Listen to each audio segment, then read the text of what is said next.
For more, let's go to London. Adam Hadley is Director of Tech Against Terrorism. Thank you for speaking with us here on France 24.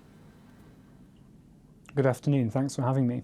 It's the second time this year that we've seen an attacker live stream a rampage.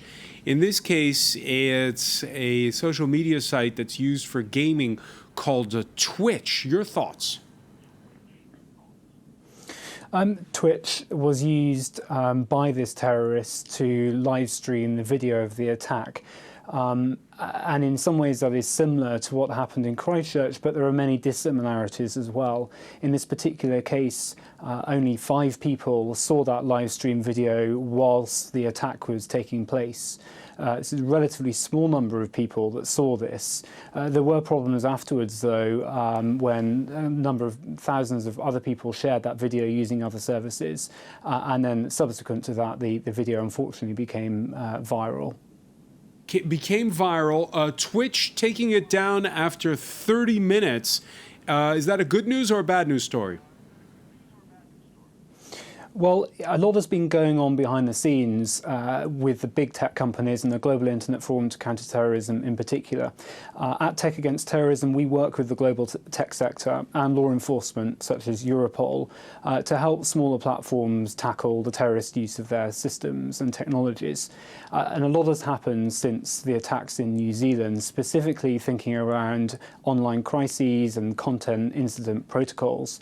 So a number of weeks ago, the Global Internet Forum to Counter-Terrorism, which is the industry body focused on tackling terrorism online, announced its own way of coordinating global takedown efforts to improve near real-time content moderation. So while it did take some time for this content to be detected by the particular platform we're talking about, as soon as that was acknowledged, there was rapid response from all of the major tech companies. And in particular, there's a technology called hashing. The video is hashed in order to try to prevent re-upload of that video to larger platforms. So you could argue, because of a lot of thinking going on behind the scenes, various scenario workshops that have been held by Europol in The Hague, the big tech platforms were much more prepared to respond to this in a rapid way. But of course, there's always more to be done. And the work we're doing at Tech Against Terrorism with the industry is to build bigger and better systems so that this can be faster in future. But there is only so much that can be done in some cases. We're not just talking about tech platforms online, but also mainstream media. Regrettably, in a number of cases, some mainstream media outlets have rebroadcast this footage or CCTV camera material. And to a large extent, that can undermine some of the efforts that the tech sector is investing here to try to remove that violent content. God forbid there should be another attack like Christchurch. In that particular case, it was Facebook Live. Would you say today that Facebook is ready in case there is such an occurrence? Well, where we're talking about live stream video, that is incredibly difficult to monitor, because quite obviously it's impossible to monitor all of those live videos simultaneously. What I can say is that the tech sector, and Facebook included, is investing a lot of time in data science and machine learning approaches so that in the future may be able to detect weapons and guns in videos. That is pretty cutting edge technology, though. But if it's not ready yet, Adam Hadley, in that case, shouldn't they just, for now, say, look, let's just ban Facebook Live until we have the technology right? Terrorist attacks like the ones that we've seen recently are extremely rare and unusual. The vast majority of people that use the internet and use video services and use social media do so in an entirely non-violent way. So I think it's important to put some perspective here. Of course, there are terrorists, there are criminals, there are violent extremists in society, and they're always going to try to exploit technologies to further their own objectives. And the core objective of most terrorists is to get publicity, to get renown, to try to cause a political effect.